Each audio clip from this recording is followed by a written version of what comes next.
یہ سرزمین افغانستان کی سرزمین، جہاں پہاڑوں نے صدیوں کے راز اپنے سینوں میں چھپائے اور دریاؤں نے خون اور آنسو دونوں کا بہاؤ دیکھا۔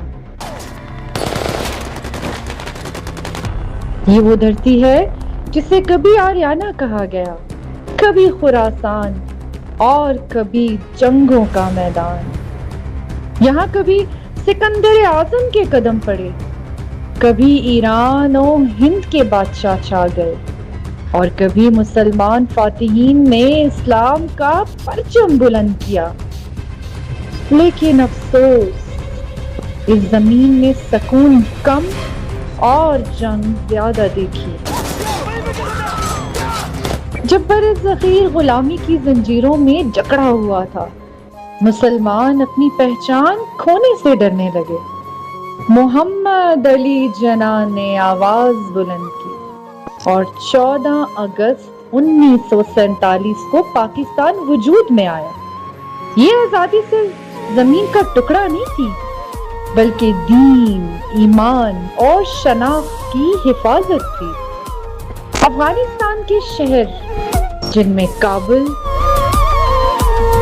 قندھار، شائستہ قندھار، شائستہ قندھار، شائستہ قندھار، ہرات، مزار شریف، جلال آباد، یہ شہر کبھی علم، ثقافت اور تجارت کے مراکز تھے۔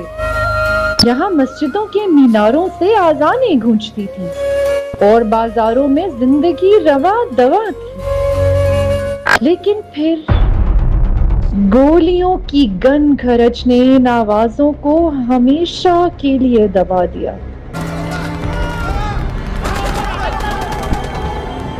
افغانستان کی مٹی پر بار بار اجنبی لشکر اترے، سکندر اعظم سے لے کر مغلوں تک، ایرانیوں سے لے کر انگریزوں تک، روس سے لے کر امریکہ تک۔ ہر طاقت نے اس دھرتی کو روندنے کی کوشش کی، لیکن افغانستان کبھی نہیں جھکا۔ ہمیشہ زخمی ہوا مگر زندہ رہا۔ 1979 میں روس کے حملے نے لاکھوں افغانوں کو بے گھر کر دیا۔ وہ اپنے گھروں، کھیتوں اور خوابوں کو چھوڑ کر پاکستان آ گئے۔ پاکستانیوں نے اپنے دروازے کھولے، کہا، آؤ بھائیو، یہ بھی تمہارا ہی گھر ہے۔ کچھ نے مزدوری کی، کچھ نے چھوٹی ریڑیاں لگائیں، کچھ نے کاروبار بڑھائے، لیکن ساتھ ہی پاکستان نے بوجھ بھی اٹھایا۔ بے روزگاری بڑھی، سیکیورٹی کے مسائل بڑھ گئے۔ جنگ نے صرف گھروں کو نہیں، اسکولوں کو بھی تباہ کیا۔ جہاں علم کی روشنی ہوتی تھی، وہاں بارود کی بو پھیل گئی۔ کابل کے چند ادارے تو بچے، مگر گاؤں گاؤں اندھیرا چھا گیا۔ افغانی یہ کرنسی آج بھی وجود رکھتی ہے، مگر کیا کرنسی انسان کے زخم بھر سکتی ہے؟ کیا نوٹ بچوں کی مسکراہٹ واپس لا سکتے ہیں؟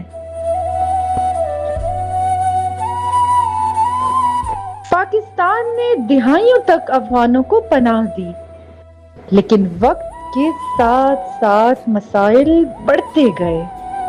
اب حکومت نے فیصلہ کیا کہ افغانستان آزاد ہے، خود مختار ہے۔ اب وقت ہے کہ افغان بھائی واپس چلے جائیں، اپنے ملک کی تعمیر و ترقی میں اپنا کردار ادا کریں۔ 1 ستمبر 2025 پاکستان کی سرزمین پر برسوں گزارنے کے بعد اب ہزاروں افغان خاندان اپنے دیس لوٹ رہے ہیں۔ آنکھوں میں آنسو، دل میں امید بھی اور خوف بھی۔ یہ سفر کٹھن ہے، مگر شاید یہی سفر ان کے لیے ایک نیا آغاز ثابت ہو۔ افغانستان کی داستان ابھی ختم نہیں ہوئی. یہ قوم ٹوٹی ضرور ہے، مٹی میں دفن نہیں ہوئی. آنے والے دن بتائیں گے کہ یہ زخم بھر پائیں گے یا نہیں.